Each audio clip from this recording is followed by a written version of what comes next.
स्वागत है आपका आपके अपने यूट्यूब चैनल प्राइमरी परीक्षा में। साथियों, आज हम यूपी टेट के बहुत ही महत्वपूर्ण चैप्टर सौर मंडल के बारे में बात करने वाले हैं। सौर मंडल से हमारे यूपी टेट में 1 से 2 नंबर के क्वेश्चन ग्रहों के बारे में, उपग्रहों के बारे में या उल्कापिंड के बारे में, कौन कितने ग्रह हैं, इस बारे में हमारे क्वेश्चन आते रहते हैं। तो चलिए आज देखते हैं हम लोग सौर मंडल के बारे में। तो सौर मंडल में देखेंगे, सबसे पहले ब्रह्मांड के बारे में जानेंगे। तो ब्रह्मांड में क्या होता है, ब्रह्मांड किसे कहते हैं? तो सूक्ष्म अणुओं से लेकर विशालकाय आकाश गंगाओं के समूह को ब्रह्मांड कहा जाता है। सूक्ष्म कणु, छोटे छोटे पत्थरों, सूक्ष्म कण जो होते हैं, उनसे लेकर जो विशालकाय आकाश गंगा होती है, उनको हम लोग क्या कहते हैं? ब्रह्मांड कहते हैं। सूक्ष्म अणुओं से लेकर विशालकाय आकाश गंगा के सामूहिक रूप को ब्रह्मांड कहा जाता है। अच्छा, ब्रह्मांड के अध्ययन को क्या कहते हैं? आप लोगों ने एक क्वेश्चन आता है कभी कभी कि ब्रह्मांड के अध्ययन को क्या कहा जाता है? तो ब्रह्मांड के अध्ययन को कॉस्मोलॉजी कहा जाता है। क्या कहा जाता है? ब्रह्मांड के अध्ययन को कॉस्मोलॉजी कहते हैं। अच्छा, ब्रह्मांड में परिभाषा में एक शब्द आया था आकाश गंगा। तो ये आकाश गंगा क्या होती है? आकाश गंगा हमारे ब्रह्मांड में 100 अरब आकाश गंगाएं हैं, लेकिन एक आकाश गंगा को बनने में अरबों तारों का एक गुच्छा यानी समूह बोल सकते हैं इसको। अरबों तारों के समूह को एक आकाश गंगा कहते हैं। और हमारे ब्रह्मांड में कितनी है? 100 आकाश गंगा है, लगभग 100 अरब आकाश गंगा है। अरबों तारों के समूह को आकाश गंगा कहते हैं। और ब्रह्मांड में लगभग 100 अरब आकाश गंगा है। इसके बारे में हम चर्चा करने वाले हैं सौर मंडल के बारे में। ये सौर मंडल क्या है? तो सूर्य के चारों तरफ, जो सूर्य के चारों तरफ परिभ्रमण करते हैं, परिक्रमा करते हैं, उन्हीं को सौर मंडल कहते हैं। जैसे सौर मंडल में हमारे सूर्य के चारों तरफ परिक्रमा कौन करते हैं? ग्रह परिक्रमा करते हैं, उल्का पिंड भी कुछ परिक्रमा करते हैं, और कुछ क्षुद्र ग्रह जो होते हैं वो भी परिक्रमा करते हैं। सूर्य के चारों तरफ परिक्रमा करने वाले ग्रहों, उल्काओं आदि को सौर मंडल कहते हैं। इसके बाद हम लोग चर्चा करने वाले सूर्य को। सूर्य क्या है, क्या नहीं है? तो सूर्य के बारे में हम लोग जानते हैं। तो सूर्य अपनी धुरी पर यानी कि अपने अक्ष पर जो घूर्णन करता है वो किस दिशा में करता है? ईस्ट टू वेस्ट करता है, यानी कि पूरब से पश्चिम घूमता है। उसके बाद इसका जो तापमान होता है, सूर्य का तापमान लगभग 6000 डिग्री सेल्सियस, समझिए कितना गर्म होगा। सूर्य का तापमान लगभग 6000 डिग्री सेल्सियस होता है। सूर्य का तापमान लगभग 6000 डिग्री सेल्सियस होता है। सूर्य का प्रकाश, सूर्य जब निकलता है उसका प्रकाश पृथ्वी तक आने में 8 मिनट 16 सेकेंड का समय लगता है। और सूर्य का जो आकार है वो हमारी पृथ्वी से लगभग 13 लाख गुना बड़ा है। सूर्य का आकार हमारी पृथ्वी से, इस पॉइंट को देखते हैं, सूर्य का आकार पृथ्वी से लगभग 13 लाख गुना बड़ा है। समझिए कितना बड़ा होगा हमारी पृथ्वी से। हमारी पृथ्वी जो इतनी बड़ी है उससे भी लगभग 13 लाख गुना बड़ा है। तो सूर्य कितना बड़ा होगा। इसके बाद हम लोग जानते हैं ग्रहों के बारे में। इसके बाद हम लोग देखते हैं इसके ग्रहों के बारे में। तो इसके 8 ग्रह हैं। सबसे निकटतम ग्रह है बुध ग्रह, इसको हम 1 नंबर पर रखेंगे। इसके बाद शुक्र ग्रह, पृथ्वी, मंगल, बृहस्पति, नंबर 6 पर शनि, 7 पे अरुण और 8 पर वरुण। तो इसके क्रम में देखेंगे मंगल और बृहस्पति के बीच में आपको ये कुछ छोटे छोटे कण से दिख रहे होंगे, इन्हीं को हम लोग क्षुद्र ग्रह कहते हैं। जो मंगल और बृहस्पति के बीच में आपको छोटे छोटे जो कण दिख रहे होंगे उसी को हम लोग क्षुद्र ग्रह कहते हैं। अच्छा, इन ग्रहों को 2 भागों में बांटते हैं। ग्रहों को कितने भागों में बांटते हैं? 2 भागों में। पहले के बुध, शुक्र, पृथ्वी, मंगल को आंतरिक ग्रह या पार्थिव ग्रह कहते हैं। ग्रहों को हम लोग 2 भागों में बांटते हैं, आंतरिक ग्रह जिसको पार्थिव ग्रह भी कहते हैं, और दूसरा भाग होता है बाहरी ग्रह या इसको हम लोग जोवियन ग्रह भी बोलते हैं। जो अंत के 4 हैं, बृहस्पति, शनि, अरुण और वरुण, इनको हम लोग बाहरी ग्रह या जोवियन ग्रह कहते हैं। हमारे परीक्षा में एक क्वेश्चन आता है कि निम्न में से आंतरिक ग्रह कौन सा है? तो उसमें से आपको एक ऑप्शन दे देगा पृथ्वी और 3 ऑप्शन दे देगा, इसमें से शनि, अरुण दे दिया। आपको छाटना पड़ेगा उसमें। यदि आपको पता है तो आप उसमें चुन लेंगे कौन सा आंतरिक ग्रह है, कौन सा बाहरी ग्रह है। इसके बाद हम लोग देखते हैं, और इसके एक इम्पोर्टेंट बात शनि का जो है, शनि पर एक छल्ले नुमा आकृति पाई जाती है, इसलिए हम लोग छल्ले वाला ग्रह भी कहते हैं। इसके बाद देखते हैं हम लोग पहला ग्रह कौन सा है, हमारा बुध ग्रह। तो बुध ग्रह जो है ये पृथ्वी के सबसे निकटतम ग्रह है, पृथ्वी के सबसे निकटतम ग्रह, लेकिन सबसे गर्म नहीं है, निकट है पर गर्म नहीं है, और ये सबसे छोटा ग्रह है। ये पृथ्वी की, ये सूर्य की परिक्रमा करने में लगभग 88 दिन का समय लगाता है। ये सबसे निकटतम तो है लेकिन सबसे छोटा ग्रह भी है, और ये सूर्य की परिक्रमा करने में लगभग 88 दिन का समय लगाता है, पर इसके पास अपना कोई उपग्रह नहीं है। बुध के पास अपना कोई उपग्रह नहीं है। दो ग्रह ऐसे हैं जिनके पास अपना कोई उपग्रह नहीं है, एक तो है बुध, दूसरा है शुक्र ग्रह। इसको हम लोग देखते हैं आगे। दूसरा ग्रह हमारा है शुक्र ग्रह। इसको पृथ्वी की बहन भी कहते हैं। अच्छा, पृथ्वी की बहन क्यों कहते हैं?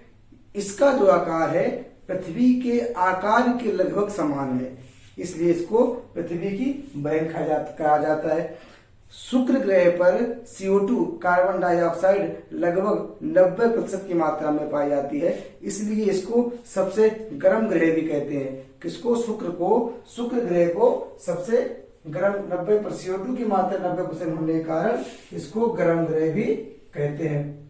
अच्छा, इसी को भोर का तारा, शुक्र ग्रह को भोर का तारा और सांझ का तारा भी कहते हैं। अच्छा, शुक्र ग्रह जो है ये सबसे चमकीला ग्रह है।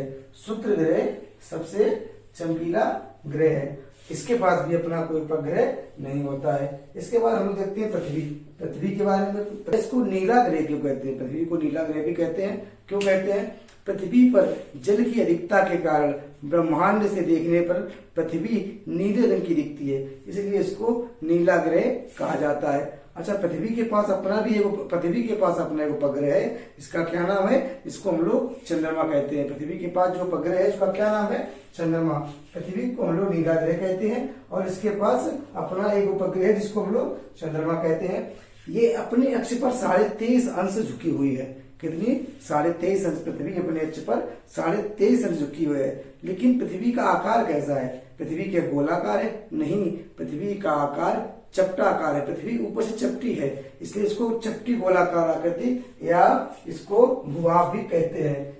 इसकी आकृति को भूभाग भी कहते हैं, और चपटी होने के कारण इसको चपटी गोलाकार कहते हैं। अच्छा, ये अपने अंश पर कितनी झुकी हुई है? पृथ्वी अपने अंश पर 23.5 अंश झुकी हुई है। कितनी झुकी है? 23.5 अंश। चलिए इसके बाद देखते हैं आगे वाले। इसके बाद आगे ग्रह देखते हैं। इसके बाद हम लोग देखेंगे मंगल ग्रह के बारे में। तो मंगल ग्रह के बारे में चर्चा करेंगे। तो मंगल ग्रह पर आयरन ऑक्साइड की अधिकता के कारण इसको लाल ग्रह कहा जाता है। किसकी अधिकता के कारण? आयरन ऑक्साइड की अधिकता होने के कारण इसको लाल ग्रह कहा जाता है।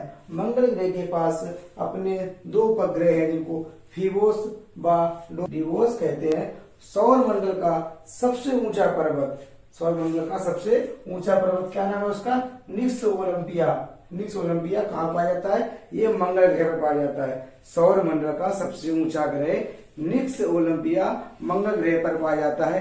यह माउंट एवरेस्ट सबसे ऊंची चोटी का लगभग 3 गुना ऊंचा है। कितना ऊंचा है? माउंट एवरेस्ट से लगभग 3 गुना बड़ा है। समझ रहे हो? इसका आकार जो है माउंट एवरेस्ट से लगभग 3 गुना बड़ा है। इसके बाद हम लोग देखते हैं बृहस्पति ग्रह। इसके बारे में क्या बात करते हैं? ये सौर मंडल का सबसे भारी व बड़ा ग्रह है। कितना? ये सौर मंडल का सबसे भारी व बड़ा ग्रह है। इसकी खोज किसने की थी? इसकी खोज बृहस्पति ग्रह की खोज गैलीलियो महोदय ने की थी। इसको मास्टर ऑफ गॉड की संज्ञा भी दी जाती है। किसको? बृहस्पति ग्रह को मास्टर ऑफ गॉड की संज्ञा दी जाती है। इसके उपग्रह कुछ निम्न दिए गए हैं। इसके कौन कौन से? गैनीमेड, कैलिस्टो, लो, यूरोपा। ये 4 उपग्रह जो जरूरी ग्रह वो दिए गए हैं। कौन? गैनीमेड, कैलिस्टो, लू, यूरोपा। गैनीमेड जो ग्रह है उपग्रह कहते हैं इसको। गैनीमेड जो उपग्रह है ये सौर मंडल का सबसे बड़ा उपग्रह है। कौन? गैनीमेड सौर मंडल का सबसे बड़ा उपग्रह है। इसके बाद चर्चा करते हैं शनि पर। तो शनि को गैस का गोला कहते हैं। क्यों? शनि पर कुछ गर्म गैसों की अधिकता के कारण इसको गैसों का गोला कहा जाता है। इस पर छल्लेनुमा आकृति की संरचना पाई जाती है। इस पर शनि पर छल्लेनुमा संरचना पाई जाती है। छल्लेनुमा संरचना इसकी विशेषता, किसकी, शनि ग्रह की विशेषता है, क्योंकि इस पे छल्लेनुमा संरचना पाई जाती है। इसके बाद कुछ अरुण गरुड़ के देखते हैं, जो महत्वपूर्ण टॉपिक है, ज्यादा कुछ नहीं देखते हैं। अरुण के बारे में, इसको लेटा हुआ ग्रह कहा जाता है। परीक्षा पूछा जाए लेटा हुआ ग्रह किसको कहा जाता है, और उसमें ऑप्शन दिया है अरुण ग्रह। तो अरुण ग्रह को लेटा हुआ ग्रह कहा जाता है। तो इसको नीला हरा ग्रह भी कहते हैं। किसको, अरुण को नीला हरा ग्रह भी कहते हैं। इसी क्रम में देखते हैं बरुड़ को। बरुड़ को इसमें ज्यादा खास कुछ नहीं बचना है कि इसका जो उपग्रह है बरुड़ का, उसको ट्राइटन कहते हैं। किसके, बरुड़ के उपग्रह को ट्राइटन कहते हैं। इसके बाद और देखते हैं आगे। इसके बाद देखते हैं हम लोग उपग्रह। उपग्रह क्या होते हैं, उपग्रह के बारे में करते चले आ रहे हैं, लेकिन उपग्रह होता क्या है। अच्छा, जो ग्रह जो सूर्य के चक्कर लगाते हैं उनको ग्रह कहते हैं, और जो ग्रहों के चक्कर लगाता है उसको उपग्रह कहते हैं। इसको, जो ग्रहों के चक्कर लगाता है उसको क्या कहा जाता है, उपग्रह कहा जाता है। इसके बाद हम देखते हैं सूर्य ग्रह। इंपॉर्टेंट टॉपिक, कभी कभी पूछता है सूर्य ग्रह किसे कहते हैं। ऑप्शन दिया जाता है जो जब सूर्य और पृथ्वी के बीच में चंद्रमा आ जाता है, पृथ्वी या सूर्य के बीच में, या सूर्य पृथ्वी और चंद्रमा के बीच में, से ऑप्शन देता है। पर इसमें क्या होता है, सूर्य ग्रहण में सूर्य और पृथ्वी के बीच में चंद्रमा आ जाता है। सूर्य ग्रहण में सूर्य और पृथ्वी के बीच में चंद्रमा आता है, तब सूर्य ग्रहण पड़ता है। और जब सूर्य और चंद्रमा के बीच में पृथ्वी आ जाती है तब चंद्र ग्रहण पड़ता है। तो ध्यान रखिए, कब, जब सूर्य और पृथ्वी के बीच में चंद्रमा आता है तब सूर्य ग्रहण, और सूर्य और चंद्रमा के बीच में जब पृथ्वी आ जाती है तब चंद्र ग्रहण पड़ता है। इसके बाद हम लोगों ने सुना उल्कापिंड। उल्कापिंड सुना होगा, अभी एक बार चर्चा में आया था कि हमारी पृथ्वी की तरफ उल्कापिंड बहुत तेजी से आता है। ये क्या होते हैं उल्कापिंड, और कुछ नहीं, ये क्षुद्र ग्रह को कहा जाता है। क्षुद्र ग्रह को उल्कापिंड कहते हैं। गुरुत्वाकर्षण के खिंचाव के कारण कुछ उल्कापिंड वायुमंडल में प्रवेश कर जाते हैं, और घर्षण के कारण इनमें आग लग जाती है। और इन्हीं को हम लोग टूटता हुआ तारा कहते हैं। जब रात में देखते हैं कोई तारा टूटता हुआ आता है, उस पर विष मांगते हैं। वो विष मांगने का कोई वो नहीं है, वो उल्कापिंड का टूटा वो भाग है, जो टूटा हुआ टुकड़ा जो नीचे गिरता है, छोटा सा टुकड़ा, और हमको दूर से वो टूटता हुआ तारा सा दिखता है, इसलिए इसको टूटता हुआ तारा भी कहते हैं। इसी क्रम में सौरमंडल का टॉपिक हमारा खत्म होता है। मिलते हैं नेक्स्ट टॉपिक में, तब तक के लिए जय हिंद, जय भारत, खुश रहिए। और